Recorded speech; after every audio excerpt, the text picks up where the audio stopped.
मुझ pastor Samuel प्यार की तरफ से आप तमाम अजीज़ों को, बहन भाइयों को फिर बहुत बहुत सलाम और दुआ है मेरी कि खुदा का इत्मीनान और खुदा का फजल आप सब अजीज़ों को मिलता रहे। हमने पिछले आस्तर किताब में से जो सीखा कि किस तरह वश्ती मलका का ताज किया, उसका सारा रुतबा गया और किस अल्लाही कुदरत के साथ हस्सा आस्तर बन के मलका बन गई, 127 सूबों की मलका ठहर गई। तो हम अगले हिस्से में चलेंगे कि ईमानदारों को किस तरह अपनी ज़िंदगी के रवैये रखने चाहिए और हमारा खुदा हमारे लिए क्या क्या और काम करने पे कादिर है। तो खुदा कलाम में से 30 बाब में से आज पढ़ेंगे आस्तर ही की किताब से। मैं फिर बोलूँगा दोबारा फिर कि आस्तर की किताब के अंदर खुदा नहीं बोलता हुआ नज़र आ रहा, इसके अंदर खुदा पर ईमान रखने वाले लोगों के अंदर ईमान बोलता हुआ नज़र आता है। तो इसी तरह खुदा कलाम में से हम सीखते हैं 30 बाब के अंदर, इन बातों के बाद अक्सवीरस बादशाह ने हज्जाजी हमदाता के बेटे हमान को मुमताज़ और सरफराज किया और उसकी कुर्सी को सब उमरा से जो उसके साथ थे बरतर किया।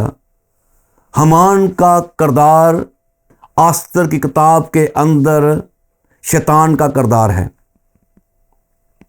और शैतान हमेशा खुदा के लोगों के खिलाफ था, खिलाफ है और खिलाफ रहेगा। और ये बादशाह हमान को सर बुलंद करता है, बरतर करता है, गोया मुझसे बहुत इज्जत देता है। तो खुदा कलाम में से पढ़ते हैं, और बादशाह के सब मुलाजम जो बादशाह के फाटक पर थे हमान के आगे झुककर उसकी तज़ीम करते थे, क्योंकि बादशाह ने उसके बारे में ऐसा ही हुक्म किया था। बादशाह का हुक्म था कि सब जितने भी हैं वो हमान की रिस्पेक्ट करें और उसको इज्जत दें, और लोग उसको क्या करते थे, झुककर उसको सलाम करते होंगे, ज़ाहिर बात है तज़ीम करते थे। कितना खुश होता होगा हमान ये सब देख के। तब बादशाह के मुलाजमों ने जो बादशाह के फाटक पर थे मर्दकी से कहा, तू क्यों बादशाह के हुक्म को तोड़ता है? क्योंकि खुदा कलाम में लिखा गया है, क्योंकि बादशाह ने उसके बारे में ऐसा ही हुक्म किया था। किसके बारे में? हमान के बारे में ऐसा ही हुक्म किया था, पर मर्दकी ना झुकता ना उसकी ताज़ीम करता था। मर्दकी खुदावन यहोवा पाक खुदा का बंदा था। उसे मालूम था कि खुदा ने किस तरह खुदा ने अजीब काम करते मेरी बहन को, एक हम गुलाम रहने वालों को किस तरह सरबुलंद किया। वो क्यों झुकेगा किसी हमान के आगे? और आज इस कलाम के हवाले से हमें इस बात को सीखना है कि जो खुदावन पर ईमान रखता है वो दुनियादारी के आगे नहीं झुकेगा। वो दुनियादारी के आगे झुक ही नहीं सकता। झुकेगा तो सिर्फ और सिर्फ अपने खुदावन पाक खुदा के जुर्म में। और यहां पर हमान के आगे सब झुकते हैं, लेकिन मर्द की ना झुकता ना उसकी तज़ीम करता था। तब बादशाह के मुलाजमों ने जो बादशाह के फाटक पर थे मर्दकी से कहा, तू क्यों बादशाह के हुक्म को तोड़ता है? गोया समझाने वाले आए। जब वो उससे रोज कहते रहे और उसने उनकी ना मानी, तो उन्होंने हमान को बता दिया कि देखें कि मर्दकी की बात चलेगी या नहीं, क्योंकि उसने उनसे कह दिया था कि मैं यहूदी हूं, मैं यहूदी हूं, मैं यहोवा पाक खुदा का बंदा हूं, मैं हमान के आगे नहीं झुक सकता। आज ऐसे बयान आने चाहिए, आज ईमानदारों के बयान होने चाहिए कि मैं यीशु मसीह पर ईमान रखने वाला हूं, जिसके कलाम में लिखा, खुश रहो, खुश रहो, खुदावन में खुश रहो।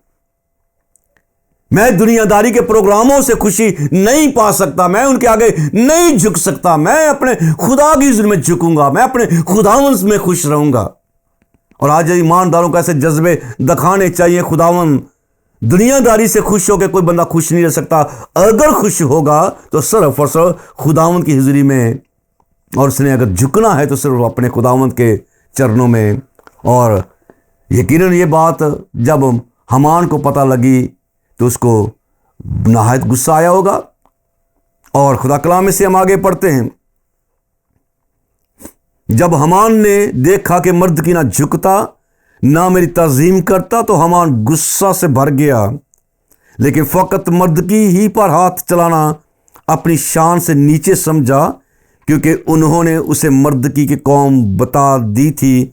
इसलिए हमान ने चाहा कि मर्दकी की कौम यानी सब यहूदियों को जो अक्सफीरस की पूरी ममलकत में रहते थे हलाक करे। तो ये है उस हमान की ख्वाहिश कि उसके आगे लोग झुकें, चाहे मर्द की हो चाहे कोई और हो, आगे झुकें। लेकिन जो खुदा पर ईमान रखता है वो किसी तौर पर भी हमान के आगे नहीं झुकेगा, शैतान के आगे नहीं झुक। तेरी हजूरी में कमाल खुशी है, वो दुनियादारी के आगे नहीं झुकेगा, सिर्फ अपने खुदाओं के नाम को जलाल देगा कि मेरा खुदा सरफराज करने वाला है, मेरा खुदा मेरे साथ है। और मर्दकी को ये मालूम था कि हमारा खुदा हमारे साथ है। खुदावंद इस कलाम की बरकत आप सबको मिल दे और ईमान में आगे बढ़ने की भारी तौफीक अता फरमाए, और खुदा का जलाल हमारी ज़िंदगी से सदा ज़ाहिर होता रहे। और आस्ते किताब में से ज़रूर इस बात को अपने दिल में रख लेना कि हमने झुकना है तो झुकना सिर्फ खुदावंद की पाकलाई ज़ात के आगे, जिसके आगे जो कुछ झुकता है खुदावंद से अपने हाथों से उठाता है, बरकतों से भरता है और खुदावंद इज़्ज़तें उनकी बढ़ा देता है। खुदावंद इस कलाम की बरकत आप सब अज़ीज़ों को अता फरमाए। खुदावंद यीशु मसीह के नाम से आमीन।